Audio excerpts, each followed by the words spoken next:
Let's take a moment and check out the subwoofer settings on Pioneer's DEH-X6700BS.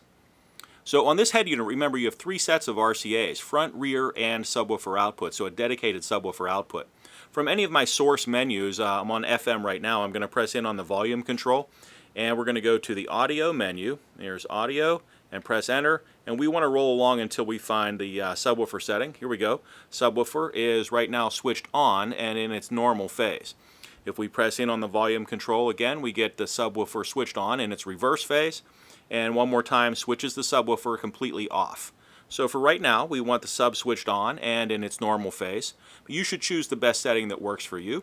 And we'll roll over to the next setting, which is our subwoofer control, and we'll press enter here. Remember, if subwoofer control does not appear in your list, that means you have the subwoofer switched off in the previous menu. So make sure it's switched on.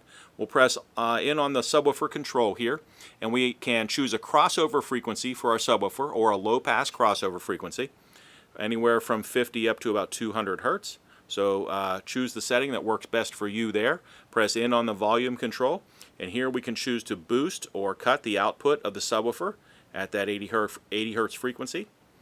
And press in on the volume control again, and we get to choose the slope for the subwoofer output at 80 hertz, or the chosen frequency, and we can choose between 12 and 24 dB per octave. So right now we'll set that at 12. We're going to press the go back button here and roll over to the next setting, which is the bass boost.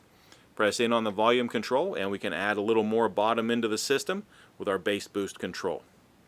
When you're done making those settings, you can press the band button to escape.